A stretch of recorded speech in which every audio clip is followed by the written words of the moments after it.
میں نہیں انکار، میں تو انکار کرتا ہوں، پھر بھی قبول کر لیا جاتا ہے۔ اقرار کر کے کوئی انکار کر دے پھر بھی قبول کیا جاتا ہے، حد ٹل جاتی ہے، حد نہیں لگتی،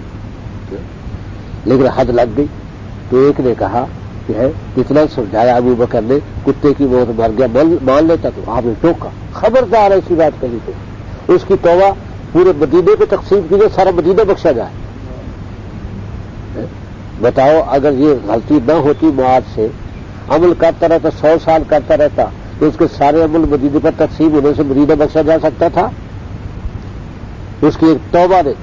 اس کو اتنا اونچا پہنچا دیا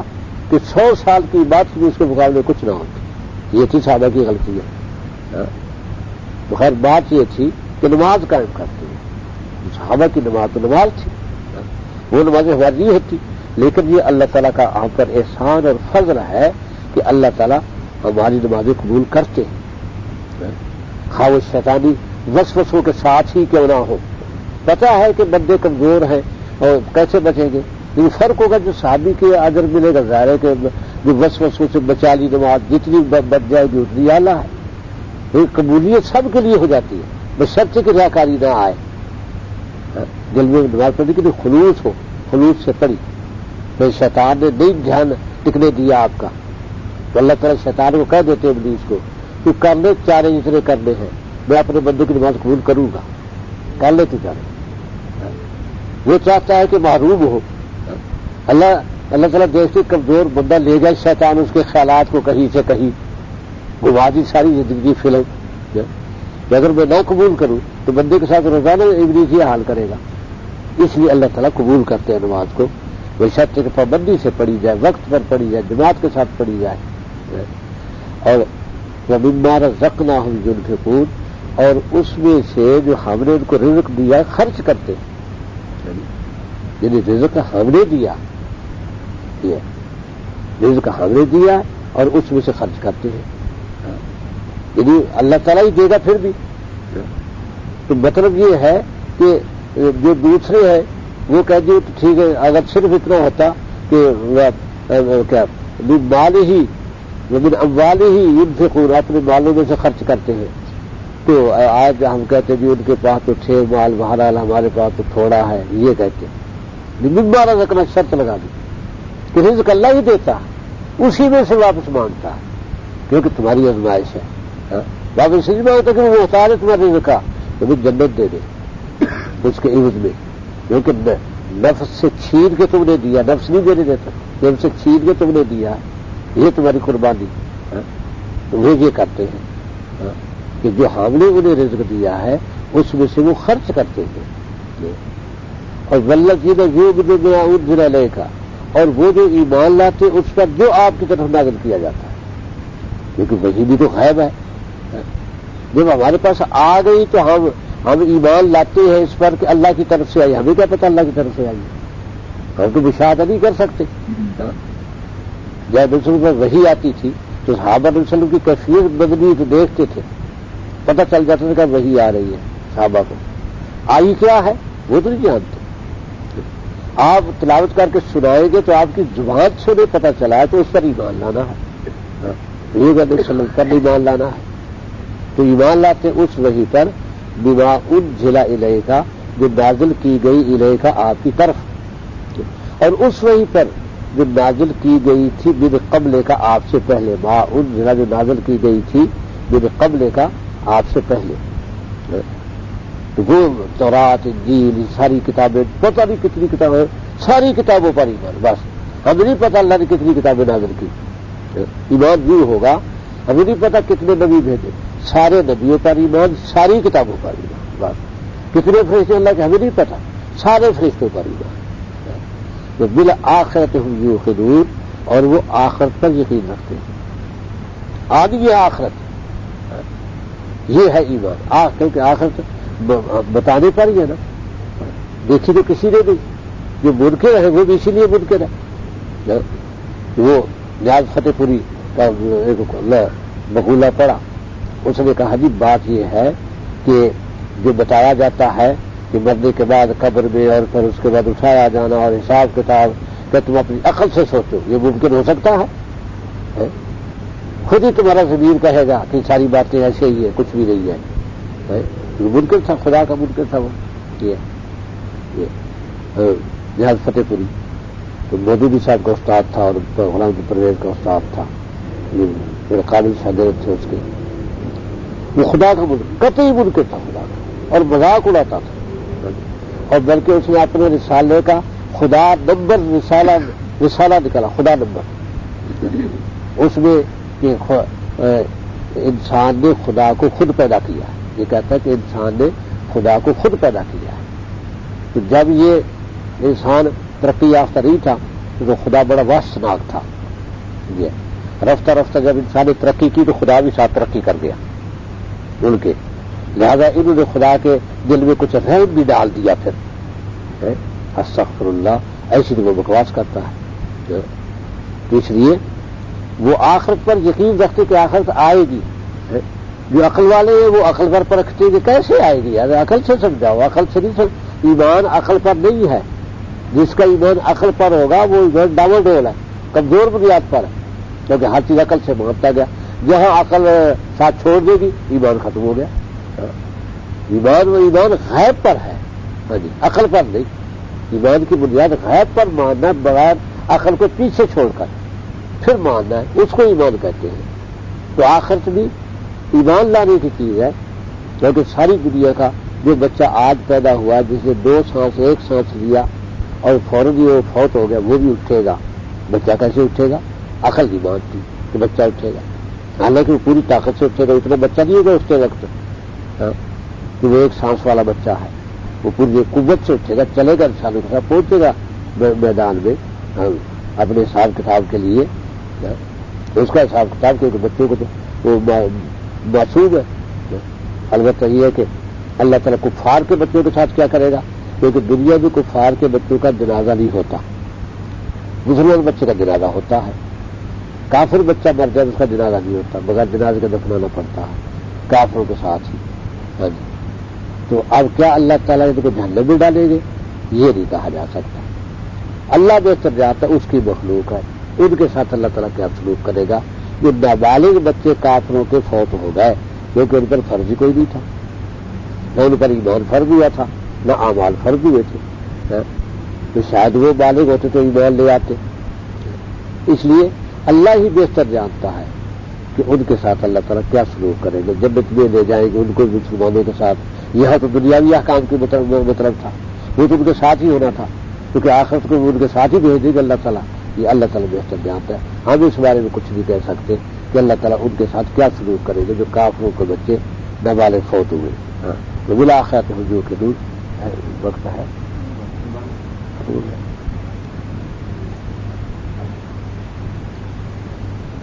الحمد للہ رب العالمین والصلاة والسلام علی سیدنا محمد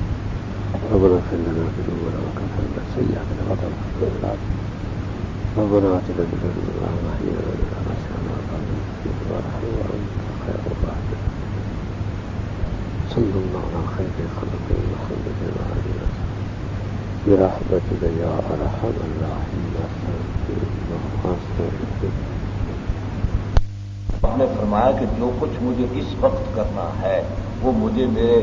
پیارے حبیب سمجھا گئے ہیں، اس لیے مجھے وہ کرنا، جنگ نہیں کرنی. کہ حضرت عثمان کو یہ کہا تھا کہ تلوار نہیں نکالنا، اس لیے کہ اگر حضرت عثمان قتل کرتے تو وہ تھے اس وقت امیر المومنین متفق علیہ، آواز اٹھی تھی پبلک میں سے. تو آنے والے ظالم حکمران اپنے اوپر تنقید کرنے والوں کو قتل کیا کرتے اور کہتے حضرت عثمان کی سنت ہے. یہ کہا کرتے یہ حضرت عثمان کی سنت، انہوں نے بھی اپنے مخالفین کو قتل کیا. یہ نہیں، یعنی آنے والے فتنہ بازوں کے لیے دین میں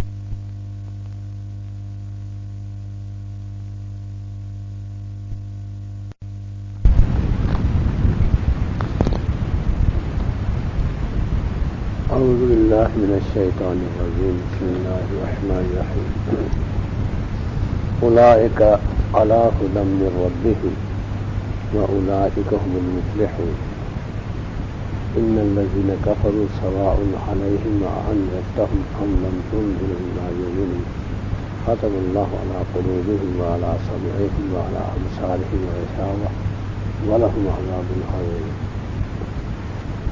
اولئک، یہ لوگ جن کا ذکر ہوا، اولئک، تو اولئک یہ اشارہ ہے سب لوگوں کے لیے، ھذا اشارہ ہوتا ہے ایک کے لیے، مانا یہ ایسے ذالک وہ، اولئک جمع ہے سب، یہ سب اپنے رب کی طرف سے ہدایت پر ہے، یعنی جن کا ذکر ہوا، اولئک علی ھدی، ہدایت پر ہے، من ربہم، اپنے رب کی طرف سے، من ربہم، یہ سب ہدایت پر ہیں اپنے رب کی طرف سے، وَأُولَئِكَ هُمُ الْمُفْلِحُونَ، اور یہی فلاح پانے والے ہیں، یعنی کامیابی انہی کا مقدر ہے بس، کیونکہ یہ نہیں کامیابی وہ بھی پالے گا، وہ بھی پالے گا، وہ بھی پالے گا، ایسے نہیں بس، کیونکہ جو پہلی وحی پر تو ایمان لائے، نبی صلی اللہ علیہ وسلم کی وحی پر ایمان نہ لائے وہ ہدایت پر نہیں، کیونکہ ہدایت مخصوص کر دی ان کے لیے کہ ما ان کے اللہ جینا یؤمنون ما انزل الیک وما انزل من قبل، اور جو آپ کی طرف نازل کی گئی اور اس پر جو آپ سے پہلے نازل کی گئی، سب یہ ہے امت مسلمہ،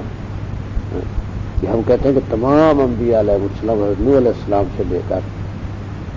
اور دین تک جتنی، لیکن ہر وہی اپنے وقت کے لیے تھی، اور یہ ہے کہ اپنے اس کے بعد اور اپنی قوم کے لیے، کوئی نبی تمام انسانوں کے لیے نہیں آیا، نبی جب آیا تو اپنی قوم کے لیے، نوح علیہ السلام کے وقت پوری دنیا پہ قوم ہی ایک تھی بس، اس کے بعد قومیں مختلف تھی، مختلف قوموں کی طرف مختلف آئے، اور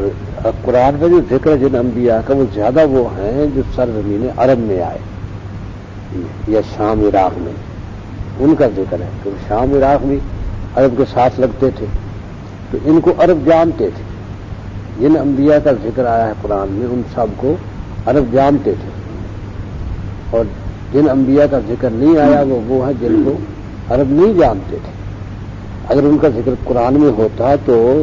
عرب پریشان ہو جاتے، یہ کون لوگ، یہ کن کے نام ہیں، اس لیے اہل عرب کو کسی قوم کو نہیں، کیونکہ عرب میں بہت قومیں تھیں، بنو مضر اور بنو ربیہ، اصل یہ دو بڑی قومیں تھیں عرب میں، اور بنو قحطان یمن میں،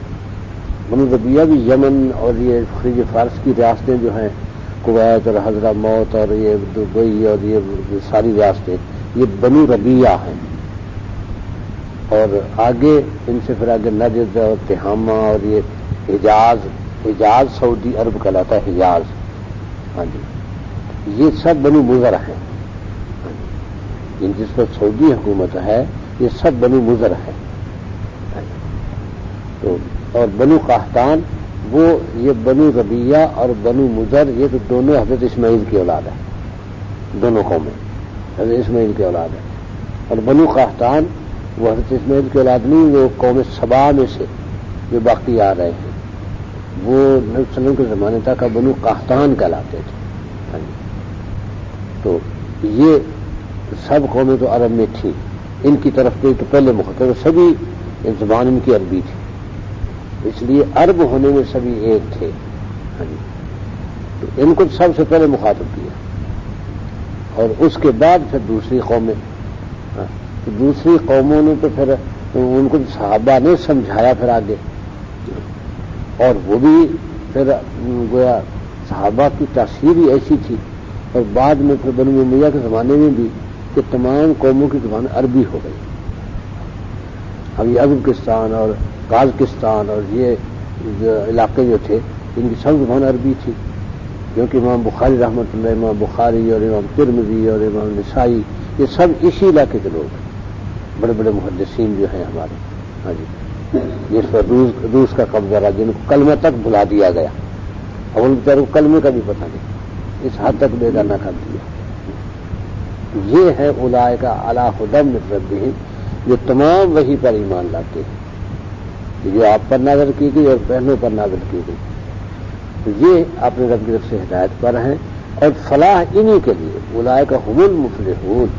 فلاح کامیابی انہی کے مقدر میں ہے بس۔ اب یہ تو ہوگا اہل ایمان،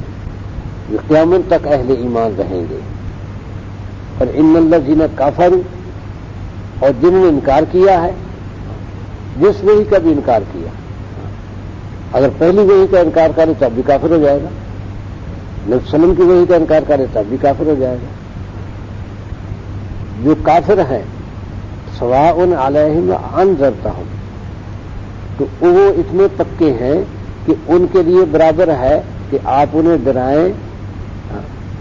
انذرتہم، انذرتا ڈرائیں آپ، ہم انہیں، ہم لم تنذر، یا لم تنذر نہ ڈرائیں، ہم جن ان کو ڈرانا نہ ڈرانا ان کے حق میں برابر ہے۔ ان کے حق میں کا مطلب یہ ہے آپ کو تو اگر ملے گا اپنی، آپ کے حق میں برابر نہیں ہے کیونکہ آپ کا تو فریضہ ہے، آپ نے تو ڈرانا ہے ان کو، اگر نہیں ڈرتے تو وبال انہیں پہ پڑے گا نا۔ لیکن مطلب یہ کہ ان کے حق میں نتیجے کے لحاظ سے کوئی فرق نہیں، وہ اتنے پکے ہیں اپنے کفر پر کہ آپ انہیں،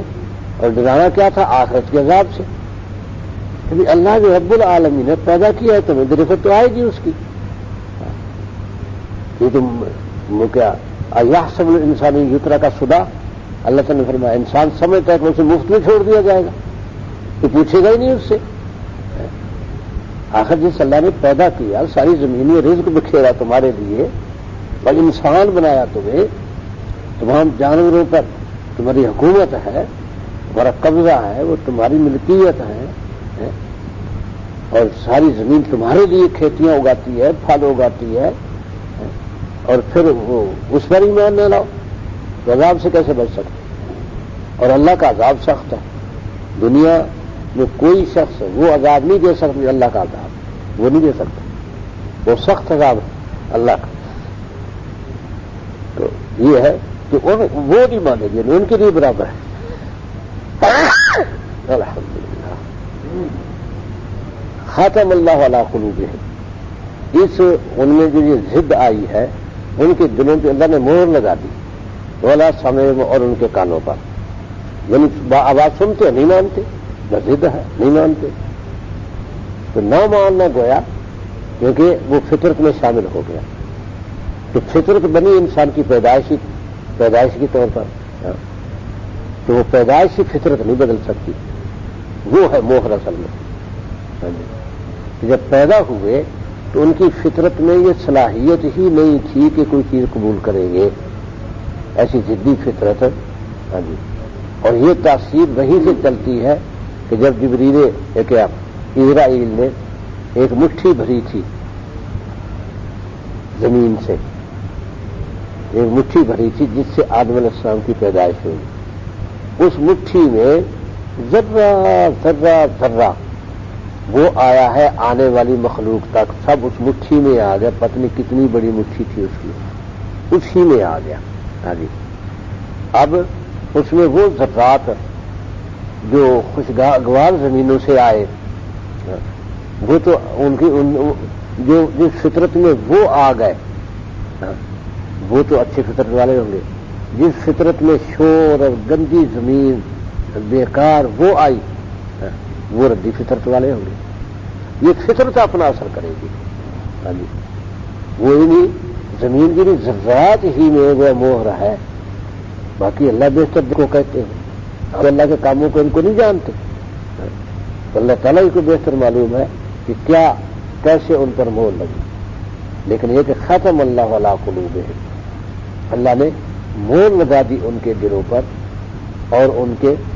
کانوں پر، سمع کان، قلوب دل، قلب کی جگہ، ان کے دلوں پر مہر لگا دی، ان کے کانوں پر، اور علی ابصارہم غشاوہ، ان کی آنکھوں پر پردہ ہے، دکھائی کچھ نہیں دیتا، یہ نہیں کہ چلنا پھرنا نہیں دیکھتے، مطلب یہ ہے کہ یہ ہدایت نہیں دکھائی دیتی، ہدایت کا راستہ اور دکھائی نہیں دیتا، لہذا ان کے لیے وَلَهُمْ عَذَابٌ عَظِيمٌ، ان کے لیے بہت بڑا عذاب ہے، وہ کافر ہیں،